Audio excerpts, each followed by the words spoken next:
Welcome to r/IDontWorkHereLady, where we share stories about folks that are mistaken for employees by irate customers. And the first story is, no, I don't work in this restaurant and I am not Chinese. Hi, it's my first time being here and this happened 3 years ago as I remember it, due to a recent talk with a close friend. During that time, I was looking for a job while studying in college, which I dropped out from and moved to City College. And during the summer, I got a job as a front desk from my aunt. Okay boss, but worse family member. One day, I went out on break to eat, and I wanted to try something new. So I went to a Chinese restaurant that seems recently new, and said, what's the harm in trying someplace new? Little did I know it wouldn't be that way. As I enter, the restaurant was empty, because it just opened now, conveniently. As I sit down, an old man came up to me and spoke in a different language, which I realized he must have thought I was Chinese. I said, oh no, sorry, I'm not Chinese, I'm Vietnamese.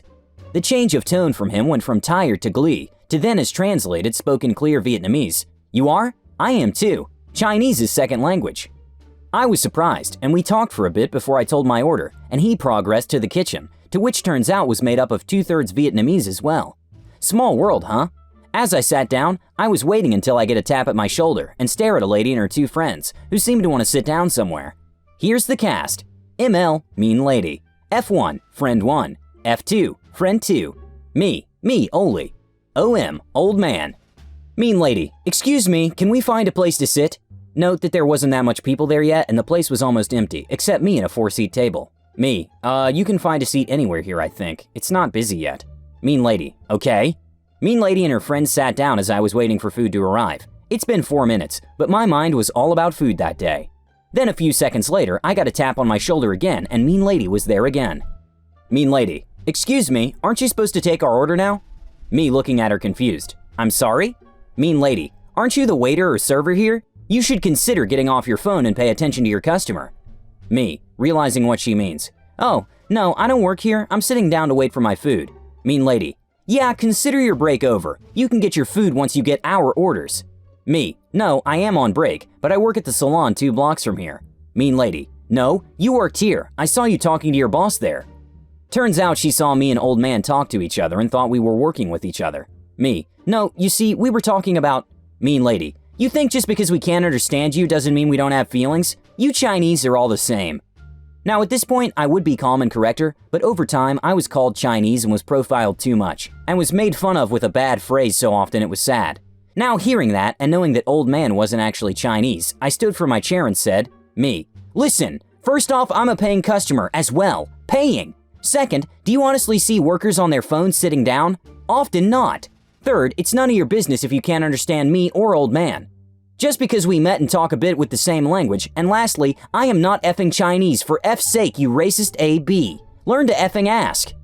At that point, mean lady was silent, and her friends came up and inserted themselves between us. At that point, old man was coming out with my food, and he saw and heard what was happening, placed the trays down and ran towards us. Old man, in broken English, what happening? Mean lady, crying, your server yelled at me for no reason. Fire this man. Old man looks at me and spoke in Vietnamese. Is that true? I know you don't work here, but is the yelling true? Me, in Vietnamese.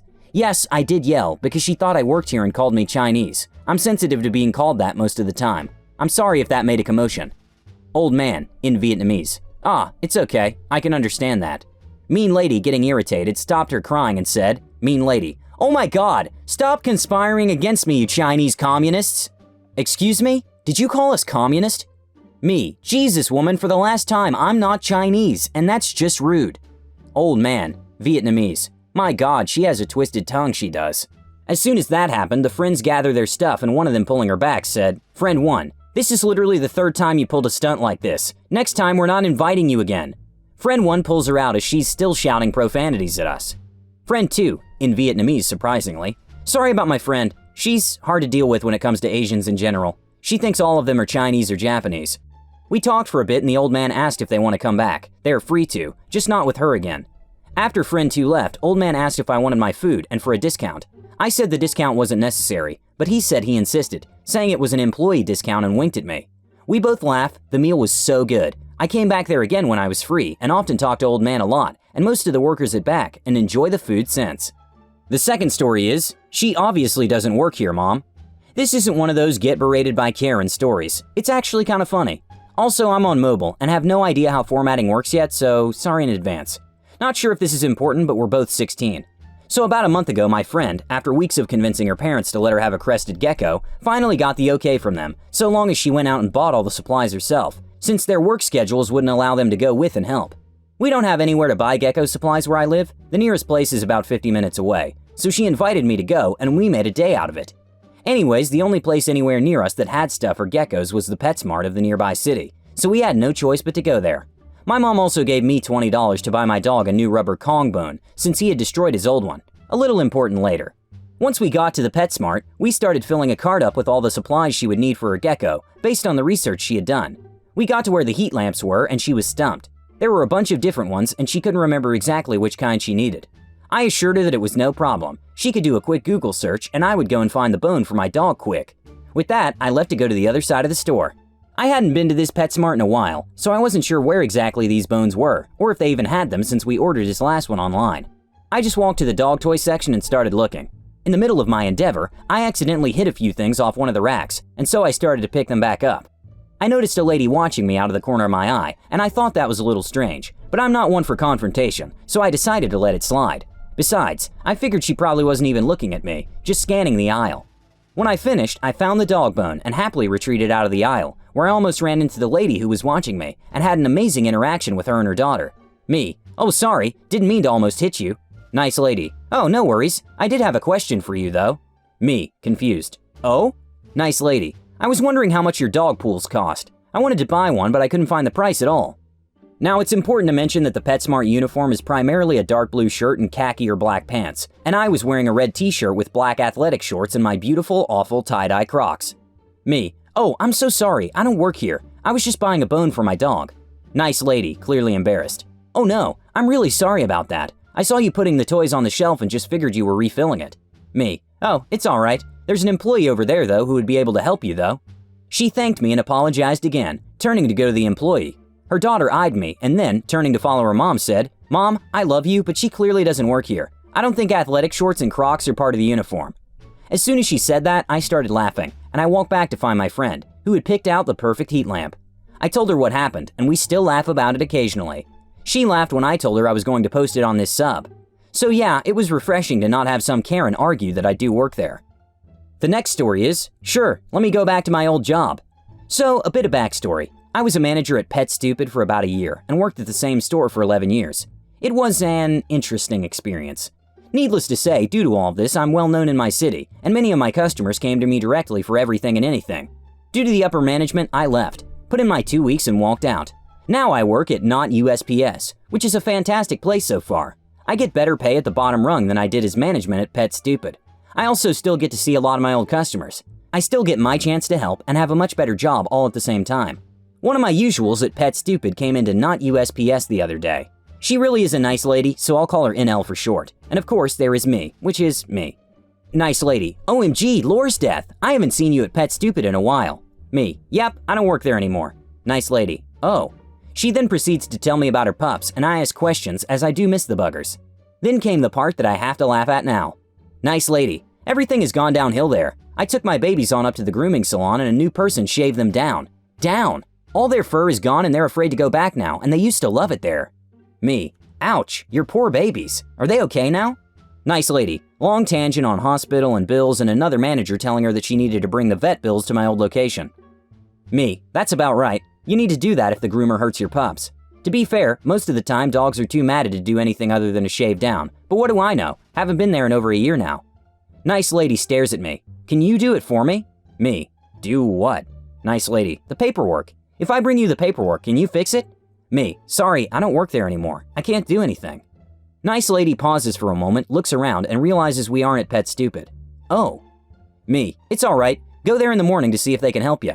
I honestly don't know who's there anymore. After I left, they lost 4 people. A manager stepped down and transferred, and as far as I'm aware, the turnover rate is insane.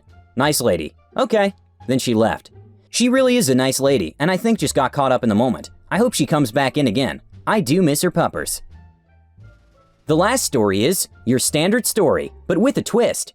Essential backstory. I work in a computer store where the dress code is formal attire, button-down shirt, slacks or khakis, and tie. Me being a fancy boy, I prefer to add a vest and stylish cap to the outfit as well. This story happened only a couple days ago, so it's still very fresh in my mind. So, it's a normal day at work.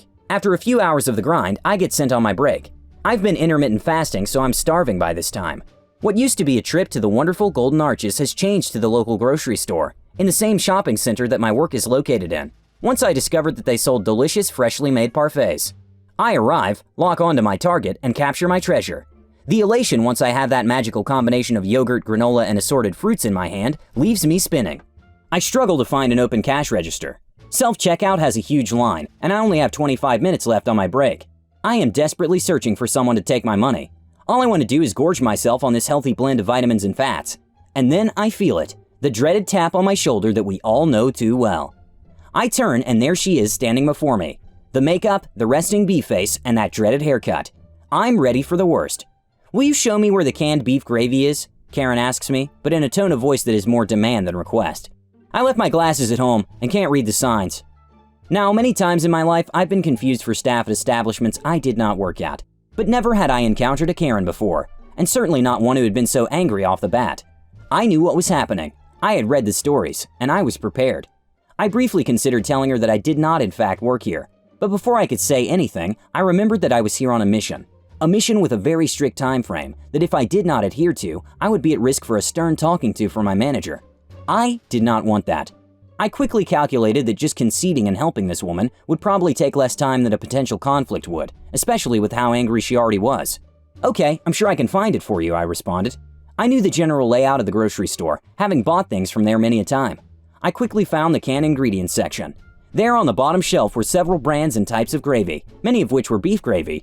"Here they are, ma'am." "Thank you," Karen responds. The staff here had no idea what I was talking about. And then it hit me. She was never under the impression that I worked there. She just asked me if I could help. She was likely upset because she had been struggling to find something she needed and the staff had been unhelpful. She probably could have gone about it in a more polite fashion, but she may have been desperate. Beef gravy may have been the key ingredient for some delicious homemade mashed potatoes, or a meatloaf, or both. My preconceived notions about Karen led me to believe that she would be a problem and perhaps ruin my chances to enjoy my sweet, creamy, crunchy delicacy. And I realized that however entitled this woman may or may not have been, I was still an a-hole for judging her so harshly, without her doing anything really bad to me. Let this be a lesson to all of you. Even the most Karen-looking person in the world may not be a Karen. Thanks for listening. Bye!